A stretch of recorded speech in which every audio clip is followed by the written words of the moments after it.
you are told, you are conditioned to believe certain things that do not serve you so that you fit into the collective, so that you fit into the system that is already in place. If you would like to create your own reality, you have to abandon those beliefs. Okay, and this is when I mentioned the idea of kind of experiencing a death.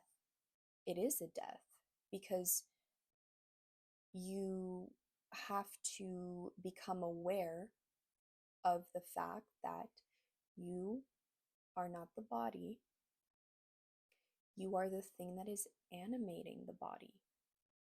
And we call this the spirit. Now, whether or not you know it, you are manifesting every second of your life. You are creating things every second of your life through your thoughts, your beliefs, your emotionally charged thoughts, your identity. It's comfortable in those boxes because you don't have to decide who you are. Somebody else decided for you. And this is where, there's this whole idea of breaking this habit of being ourselves. Because, first of all, you are not the body. So who you are is goes beyond the physical. And you will probably have an inclination as to what you want to experience. There's probably a dream reality that in your mind you're like, I really have always wanted this. This is what I've always dreamed of, but I can't. I'm scared. My family would be pissed, or I don't know how I would do it. What are the steps? Or it's too late for me, whatever it might be. But what's important to understand is that your spirit wants those experiences. It wants to live that reality. And so, as long as you keep it from having that experience, you are going to experience grief and fear and anxiety. And these emotions are also just normal emotions that can indicate important things to us. Um, like if there's a lion and you're faced with it and like it's gonna try to eat you and you feel fear, obviously, very important to feel these emotions. But outside of that context, outside of those actual survival scenarios, those emotions are holding you back from creating your reality. Because we've had these emotions for, forever. Humans have had these emotions and they were beneficial at the time where we were hunting for food, where we had to worry about where our next meal was going to come from, you know, where we were going to get water to stay hydrated, whatever it is.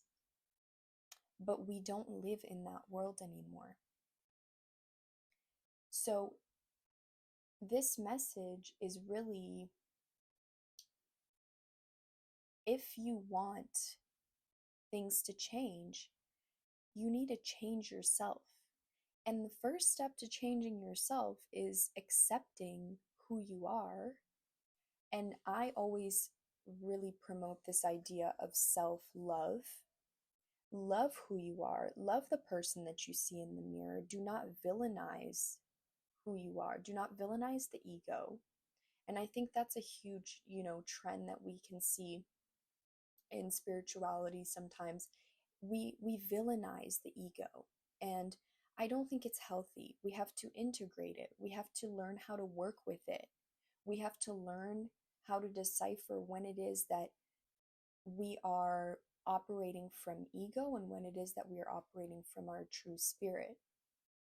And I think it's, as you practice it, you're going to be able to feel that, and just always understand that life is a learning process. You are constantly being faced with people, events, circumstances that are pushing you to learn a lesson. And if you do not learn the lesson and integrate it, to move on to the next stage, you will continue to suffer. You will continue to be faced with the same situation. You're going to feel as though you're having the same person. Maybe you're having like the same kind of person that you're dating. You know, how people talk about a type. This is like my type. You're going to feel like I'm dating the same person over and over again. That's because you're not learning the lesson. We all carry so much baggage. We carry so much crap from our conditioning. And you have to let go. You have to accept it, integrate it, and let it go. Because the moment that you start to live your life as an observer rather than a victim, because you are not a victim, you created everything. You created your suffering. You created experiences for yourself that reflected how you felt about yourself. And it's hard to accept. And it's not your fault that your mind was controlled. It's not. It's not your fault that whatever you saw play out at home when you were a kid eventually played out for you as an adult. It's not your fault. And the craziest part, the part that really like wraps everything into a bow, is just like it was meant to happen for you so that you could get to where you are now. Where you are now is exactly where you need to be because everything has already been written. It's already been figured out. And you can see this in a lot of systems, like human design is a really cool one where it describes the energy of every single one of us as humans and how these energies interplay. And we can kind of see what's going to happen. And everything is created in a fashion that it's balanced. So there is a radical acceptance that you must have in that everything is working out as it should. Everything is working out as it should. And this in itself, accepting this, alleviates so much of your suffering because you understand that you can't change anything out there. You can't change anything out there. If you're in a relationship and this person is mistreating you and you keep giving them third, fourth, fifth chances, you're not learning the lesson. You're not learning the lesson, so you're staying stuck and you're continuing to suffer because your body is telling you, get out. Your body is releasing all of these hormones and neurotransmitters that are telling you, get out of here, but you're not listening. So accountability is the number one tool, as well as self-love. I think those two are important to have because when you take accountability, you also have to give yourself grace. And you have to understand that this is your first time experiencing this reality. This is your first time playing this game that you know of. And you are also playing a different game than everybody else. So the minute that you start comparing your progress to someone else's, you're causing suffering. Because this isn't a group project. This is an experience that you are meant to have, that your spirit is meant to have. You're supposed to flip the page. You're supposed to start a new chapter. You're supposed to have as many amazing, incredible experiences as you can in this lifetime. But if you resist it, then the pain will persist. And I also wanted to mention a pretty strong opinion that I have about healing culture. I think healing is important. I think that there are things that you have to sit down and integrate. You have to look back at and feel, and you have to emote these things, and you have to allow yourself to accept what happened to you, take accountability for them, and love yourself through that process. Love yourself into evolution. However, I think there comes a point where you've healed. There comes a point where your body eventually catches up to your mind when you've done the shadow work, when you've kind of reprogrammed, you've rewired your brain, your body is going to rebel. It's going to rebel at first. And I experienced this myself as I was doing my reprogramming. My body was going through so many changes because I was taking it from a place of chaos and survival to a place of peace and creation. And so I would even have moments where I was sitting in the shower and I would have all of this pain just through my body, horrible, horrible pain. And it was the fact that the shower represents a place of peace and quiet and stillness, and my body was rebelling against that because what I had been used to was being on high alert, right?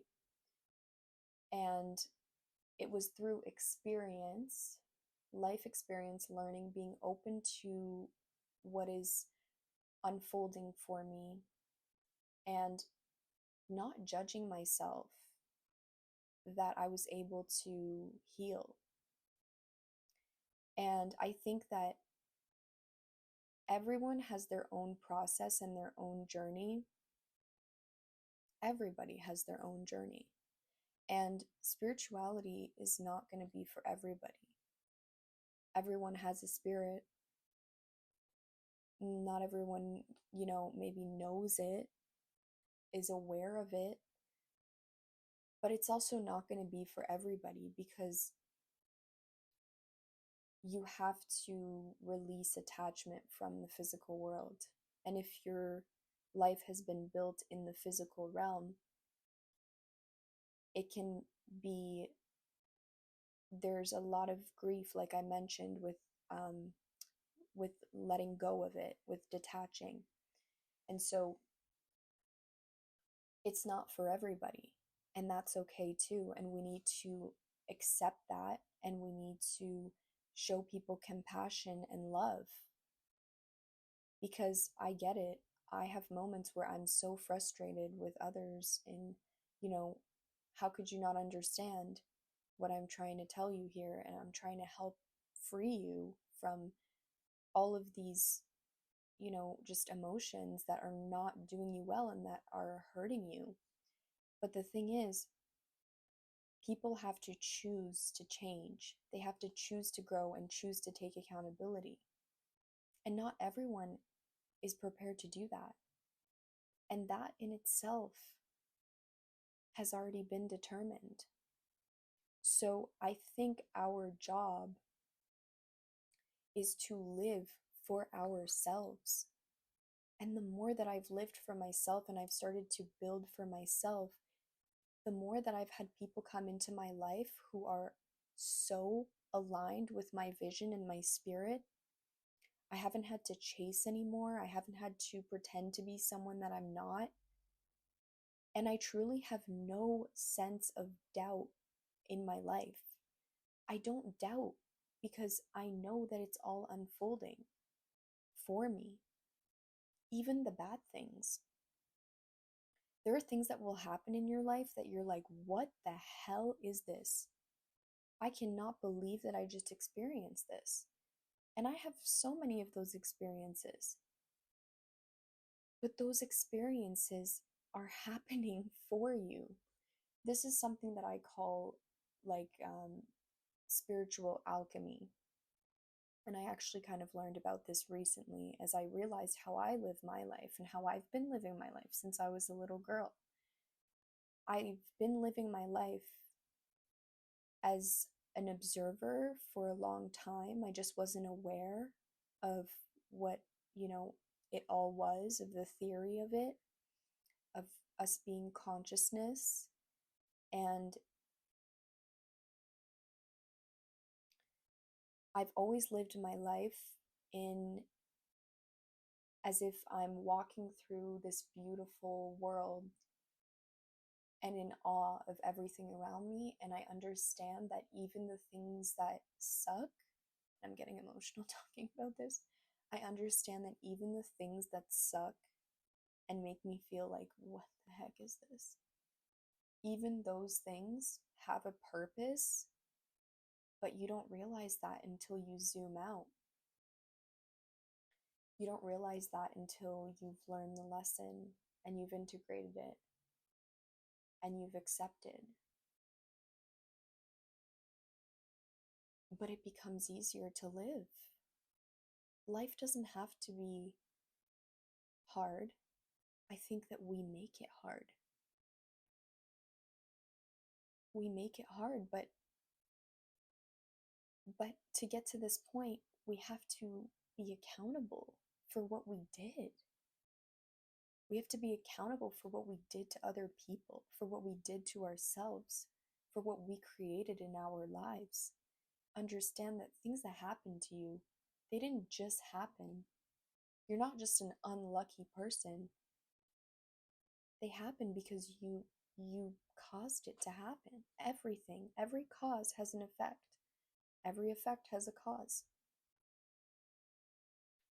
And I think it's when we're able to take accountability, love ourselves into growing, into evolving, because souls want to evolve. We want to evolve. We don't want to stay the same. We want to grow. We want to have new experiences. And it's so amazing to evolve. And when things come your way that are forcing you to have a new perspective and allow a new perspective and show love to another person, even if what they're saying in your mind, you're thinking, this is, I don't know if this is true. It's another perspective for you to integrate and consider. And then it becomes a part of you. And I love the model of the spiral, how growth is not linear. It's a spiral. Life is a spiral. And even if you make a mistake, it will spiral back around. You will get the lesson again, like you will get the test again, and you will learn the lesson, you will integrate, and then you will keep going. And you're just spiraling. It's a dance, or whatever you want to call it. There's a lot of different like metaphors for life, but it's a beautiful dance. And I choose to believe that life is a beautiful experience that I'm meant to have for myself, that I have to love myself because I only have myself from birth to death. And what happens in between is the whole point. It's the whole point. The whole point is to live. It's like what Alan Watts said, like the meaning of life is just to live. It's simple, but we insist on complicating it. And when you just live, when you allow yourself to exist, that is when you experience the magic. That is when the magic starts. So that's all I wanted to say today. Happy full moon eclipse. I know there's like a blood moon tonight, and I'm wishing you only good things. Only good things. And please take care of yourself. Love yourself. Because in the words of RuPaul, if you can't love yourself, how in the hell are you gonna love somebody else? So take care of yourself. I love you so much. Subscribe to the channel if you like this content. And let me know if there's anything that you want to see specifically. I'm just kind of going with the flow. But yeah, thanks for being here. And give this video a thumbs up if you enjoyed my little talk. Love you.